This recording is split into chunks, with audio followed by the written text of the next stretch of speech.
tous, j'espère que vous allez bien. Je fais un brief exceptionnel aujourd'hui en ce samedi 20 juillet parce qu'on a eu un mouvement qui était assez volatile et je voulais pas attendre jusque lundi pour faire un petit point de marché. Ça va pas être très long. Je vais juste parler du Bitcoin aujourd'hui, peut-être d'Ethereum rapidement.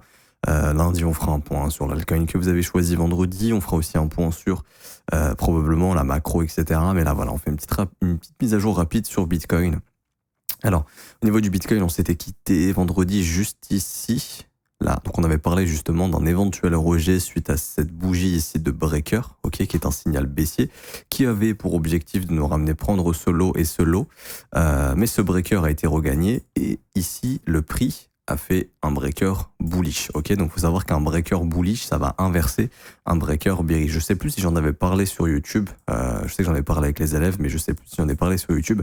Mais ce qu'il faut comprendre, c'est qu'ici, on a dessiné un order block, ok, qui a été transformé en breaker, qui a été retravaillé et qui a initié la jambe. Donc, à partir de ce moment-là, ici, quand le prix transforme cet order block ici en breaker bullish, ce breaker bearish devient pas invalidé, mais on part sur ce breaker bullish. Et là, dans ce cas, il devient invalidé puisque le prix a réussi à regagner ce breaker. Ici, on a été rejeté une première fois et à la perfection, c'était chirurgical, où le prix, ici, vous voyez, est venu faire une petite mèche au contact du breaker. On est venu combler toute, ici, l'imbalance qui était ouverte à 100%. On a eu un rejet, mais ce rejet n'a pas été nous chercher un nouveau lot, ce qui montre un signe de force. Et ensuite, le breaker bullish. Alors, donc, en cas de breaker bullish, l'objectif, cette buy side liquidity qu'on avait noté, 66 100 $, mais surtout, j'en avais parlé depuis longtemps, pour moi, c'était cette buy side liquidity qui correspond à un sommet weekly, 67 280. Et vous voyez comment c'est chirurgical, le prix vient délivrer, on a une livraison du prix au niveau de ce sommet weekly, puis un retracement ici qui intervient immédiatement. Alors ça, c'est pas anodin, c'est pas du hasard. Il y a clairement de la contrepartie. Il y a des gens ici qui ont pu prendre des profits sur des longues assez importants, voire faire des ouvertures de short. Est-ce que ça veut dire que ça y est, on a un top, etc. Pour moi, non. Ici, il n'y a pas de signal de sommet pour le moment. Ok, c'est un simple retracement qui a laissé derrière lui. Donc là, il y a une grosse réaction baissière au moment où on a tapé le niveau. Là, on a eu un très gros displacement. Donc là, on est venu à 67 280. Prendre le sommet weekly, et là, on a eu immédiatement grosse réaction baissière qui a laissé une grosse imbalance ici, qui a été comblée, c'est ce qu'on appelle le rebalancing, et ensuite, là, on a eu une seconde jambe baissière, on est revenu tester cette zone, on a refait une jambe baissière, etc., etc. Là, je suis en 1 minute. Alors, ce qu'il faut comprendre, c'est que on n'a pas de signal de top ici, en tout cas pour l'instant, ok. Ce qu'il faut savoir, c'est que généralement, le marché le week-end ne va pas nécessairement faire grand-chose. Alors, les 2 week-ends différents, c'était complètement différent. Le marché s'est déplacé dans des niveaux hors des niveaux de la semaine. Mais généralement, le Bitcoin le week-end ne fait pas grand-chose. On verra si ce sera le cas ce week-end ou non.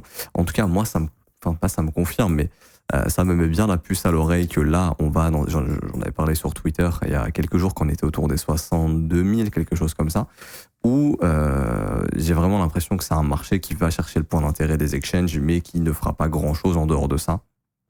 C'est-à-dire, ça m'étonnerait que le mois de juillet nous déclenche une reprise de bull run direction, par exemple, les 100 000 pour le mois d'août ou le mois de septembre.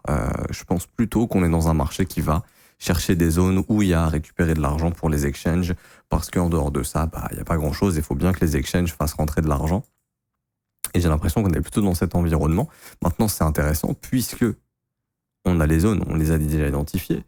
On avait cette zone ici d'inefficience weekly. Il faut savoir que les inefficiences sont des zones dans lesquelles il y a beaucoup de buy stop à récupérer, car elles vont généralement couvrir ici des jambes baissières, par exemple, et donc les gens vont mettre leur stop ici, et c'est pour ça qu'on a eu un rejet à la prise de ce sommet weekly ici. Vous voyez, on est venu jusqu'à 67 300, et là, on est retombé à 66 600. Alors, on peut pas dire c'est bon, top is in, loin de là, mais c'est des zones dans lesquelles il y a des buy stop à activer. Et je vous avais montré cette zone ici, cette imbalance en 3 jours, qui est beaucoup plus importante, qui se trouve ici, qu'on a atteint également. Je crois qu'on a fait une toute petite mèche peut-être, faut voir. Est-ce que le prix est venu ou non? 67 366, 362, pas encore, ok. Donc ça pareil, ça met la puce à l'oreille que le top n'a pas été trouvé, qu'on va encore push probablement soit ce week-end pour prendre ce sommet. Donc, par exemple ce week-end on pourrait faire quoi? Prendre le sommet et hop, retourner un petit peu dans notre range là, on va dire entre cette bougie et cette bougie. Ou Ou alors on a encore un week-end qui push et à ce moment-là on ira push. Ce qu'il faut bien comprendre, c'est que ici, la dynamique est toujours baissière, dans le sens où sommet, creux, sommet descendant, creux, sommet descendant, creux descendant. C'est-à-dire que soit le marché ici trouve un sommet dans cette zone d'imbalance ici, donc en gros on appelle ça du rebalancing, on vient rebalance cette imbalance ici, donc on vient prendre les buy stop, etc. Mais on suit toujours la dynamique, c'est-à-dire qu'une fois que le job est terminé ici, le prix se retournera, il viendra travailler cette zone d'inefficience. Si elle tient, ok, là bottom is in, on push et on va faire un nouvel ATH, et éventuellement c'est bon, on sort de ce range infernal dans lequel on est bloqué depuis longtemps.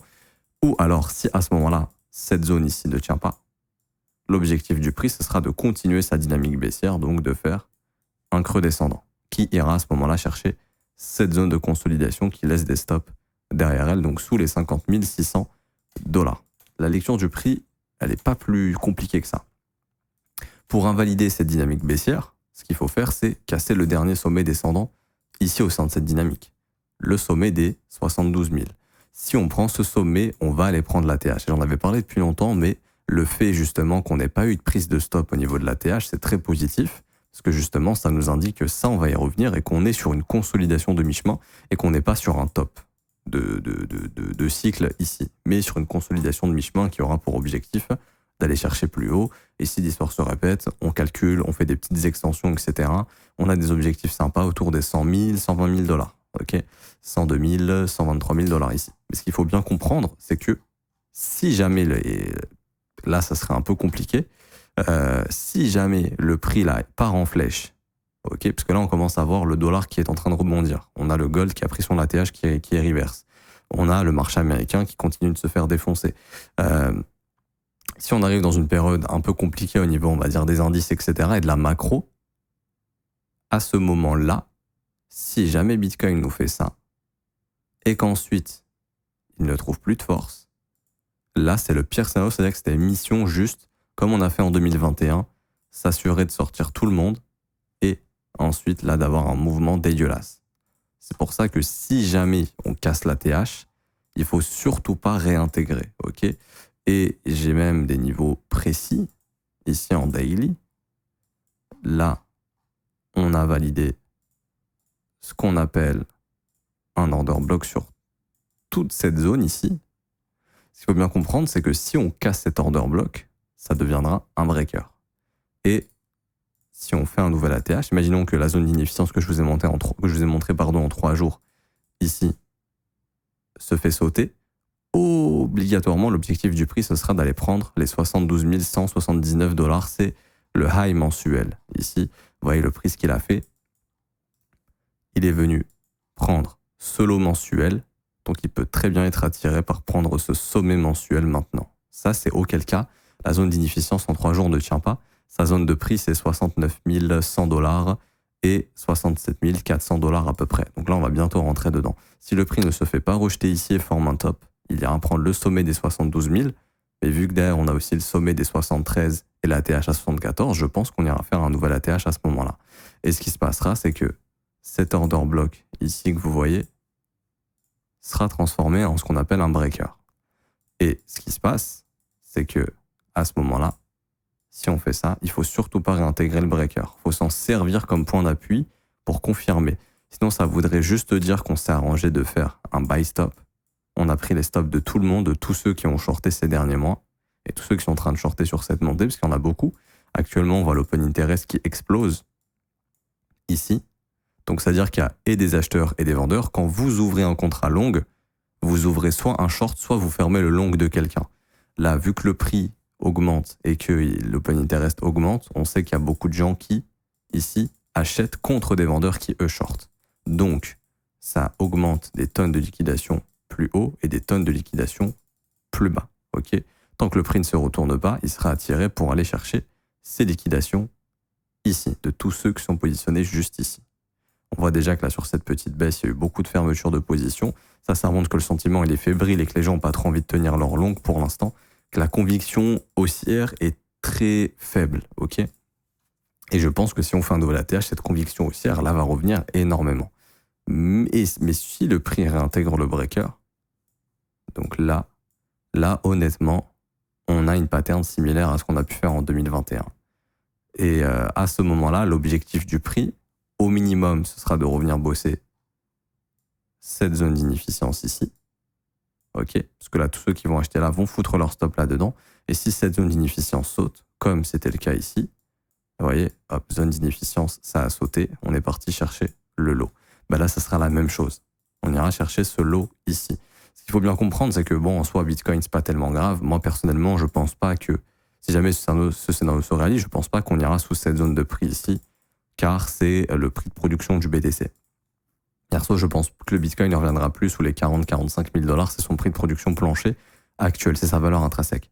Par contre, ce qu'il faut comprendre, c'est que généralement, les gens adorent s'exposer sur les altcoins, et vous vous doutez bien que si sachant que les alts là sont plus faibles au niveau du rebond, Bitcoin est l'asset le plus fort, s'il nous fait ça, là, les alts, elles ont, en théorie, donc là, le Bitcoin, s'il réintègre son breaker, il fait une chute entre 18 et 22%, jusqu'à son lot 31. S'il va chercher ce lot de cette consolidation ici, il fait jusqu'à 34, ok? Ce qu'il faut savoir, c'est que 34% de baisse sur Bitcoin, c'est 50 à 60% de baisse sur les altcoins. C'est pour ça que si vous êtes exposé aux alts, faites très attention. Moi, je suis encore full exposé BTC pour le moment. J'attends de voir si ici Bitcoin fait ça. Là, je rechercherai des setups sur les altcoins, parce que je pense qu'on aura une deuxième vague haussière et qu'on sera sur une sortie de consolidation. Et ici, sur les altcoins, il y aura un moyen de se régaler. Mais pour l'instant, je préfère garder mon exposition Bitcoin de 1 parce que c'est lui le plus fort et qui surperforme tout le marché. Il suffit de regarder la Bitcoin dominance. Et de 2, à part quelques assets comme Solana, etc. Et de 2, si jamais le prix nous fait quelque chose comme ça, bah je me hedge en fait immédiatement. Et derrière, je m'attends à ce que le marché des alts se fasse littéralement défoncer. Après, on verra jusqu'où le Bitcoin peut bottom. Ok? Donc, je récapitule. On surveille ce qui se passe dans cette zone de prix, plutôt dans la zone en 3 jours. Car si on maintient la dynamique, je vais juste clean le graphe. Si on maintient la dynamique, on va trouver un sommet au sein de cette zone d'inefficience ici. C'est-à-dire que ce sommet va être protégé. Le prix va venir chercher cette zone d'inefficience et là faire un reverse. Premier scénario, ok. Ça, c'est le scénario où on maintient la dynamique. À ce moment-là, le prix reviendra. Et là, c'est bon, cette zone d'inefficience est confirmée. Travailler cette zone. Et donc, si on se fait rejeter ici, on pourrait se faire rejeter là pour enfin faire l'ATH. Et là, ça confirmerait bien le bottom avec déviation du support et intégration. On y va, ok.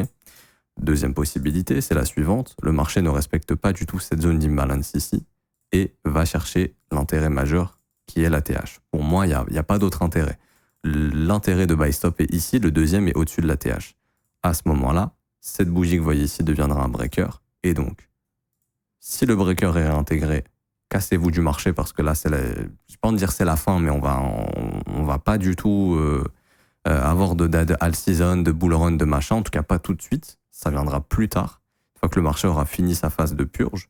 Parce que ça voudrait dire qu'il est juste venu prendre les buy stop, l'intérêt des exchanges, et que derrière, il n'y a pas d'intérêt majeur pour relancer une vague haussière. Et à ce moment-là, le marché retournera dans ce range. Et vu qu'il aura chopé l'extrémité haute, son objectif, ce sera de revenir dans cette zone ici, donc 63 200, 59 700, voire de prendre le lot des 53 000. Et je pense que si on revient chercher le lot des 53, c'est aussi pour aller bouffer cette zone de consolidation ici qui cache beaucoup de stops. Quand le prix rebaissera, les gens vont acheter probablement validé sous ce lot ici. Et sous ce lot également. Ce sont des zones de sell stop. Donc là, ça serait ce scénario qui peut s'engager. Ok, mais ça, c'est un scénario qui est vraiment très compliqué pour les alts. Et le meilleur scénario, c'est le suivant. Mettre ça en vert d'ailleurs. Après, le retest de cette zone ici, donc du breaker, c'est maintenu, on push et là on confirme enfin la sortie du range. Et là, on devrait revoir des afflux massifs sur les ETF. On redevrait voir les médias parler du Bitcoin. On redevrait voir de l'impression de stablecoin, des institutions qui s'intéressent au marché, car on a une deuxième vague haussière qui nous attend.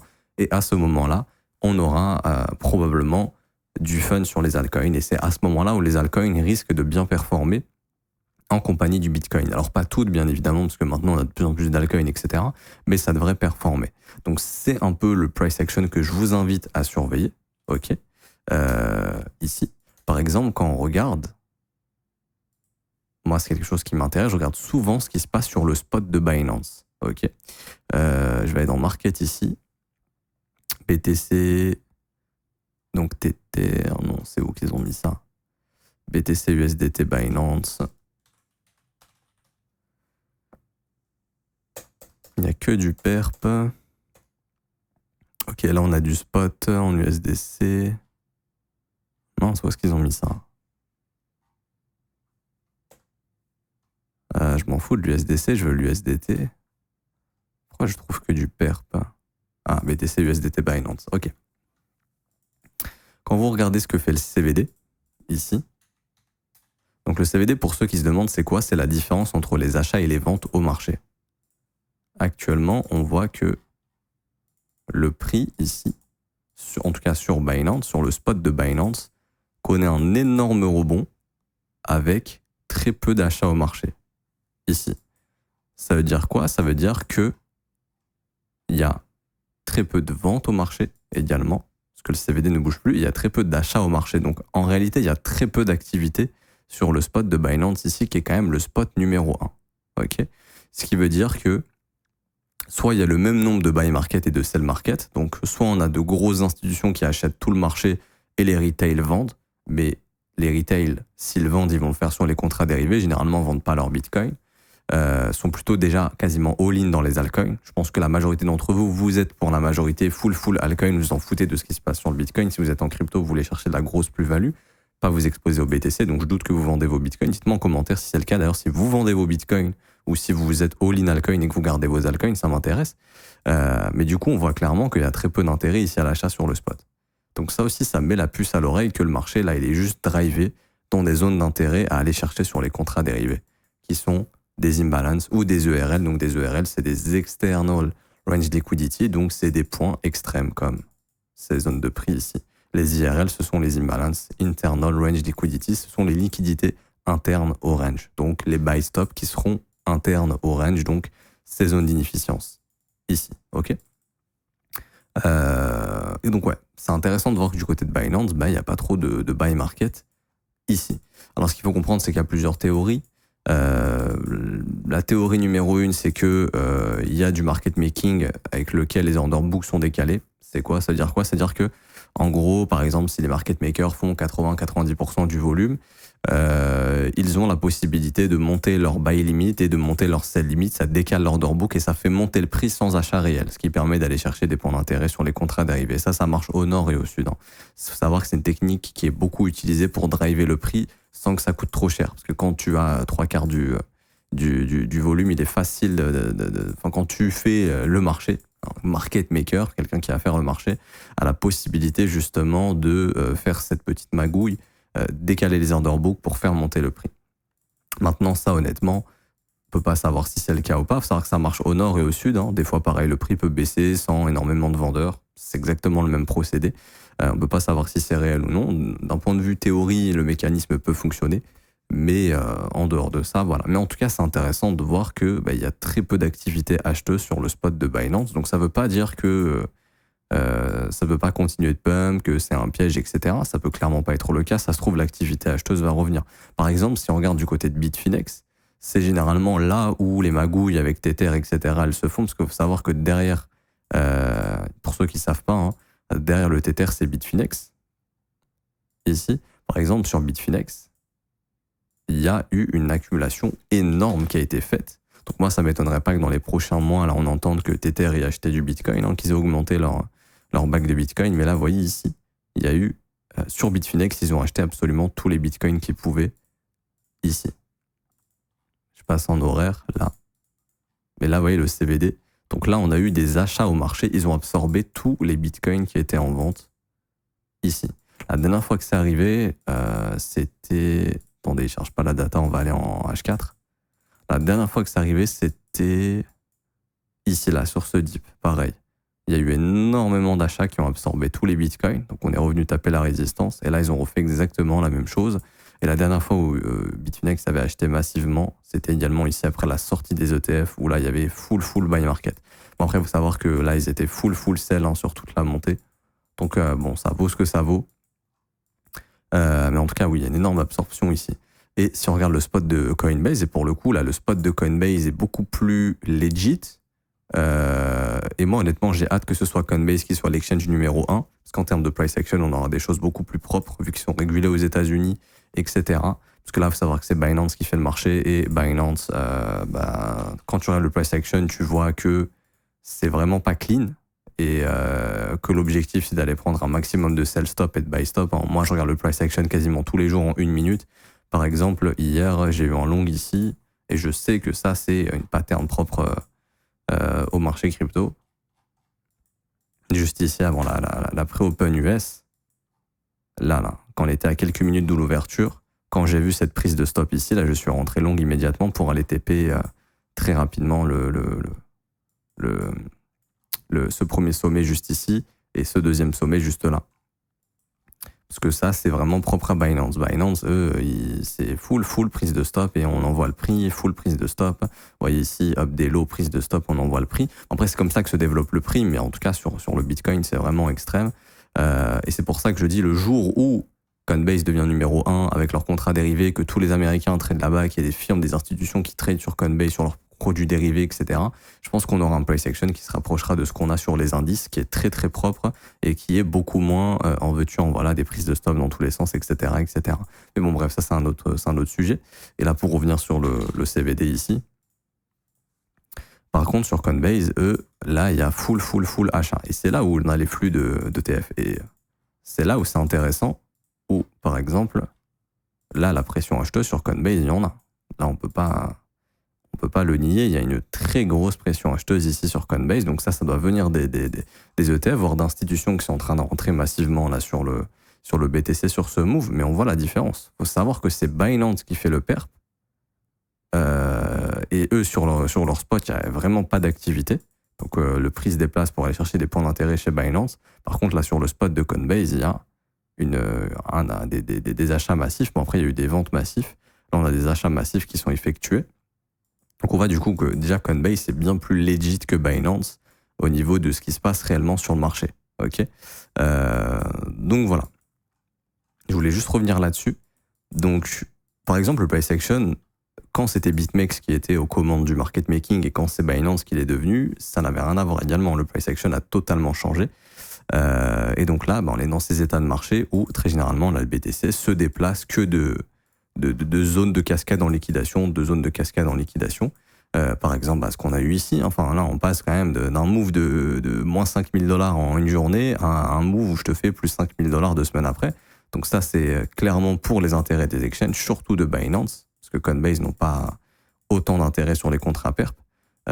Et c'est comme ça depuis très très longtemps, donc il faut s'habituer à ce genre de marché, et il faut s'habituer aussi quand du côté du marché sera plus intéressant d'aller choper les acheteurs, il faudra s'attendre à exactement les mêmes impulsions ici. C'est pour ça que je vous dis de faire attention, parce que si vous êtes full exposé sur les alts et que vous ne savez pas qu'en sortir, vous allez holder des altcoins qui vont rebondir quand Bitcoin le fait, mais quand Bitcoin aura fini son rebond, les altcoins iront plus bas que la base du rebond. Et en fait, vous êtes en train de holder des trucs qui font que des plus bas en plus bas, parce que là, l'intérêt majeur, ça se passe sur le Bitcoin pour l'instant, au niveau du marché.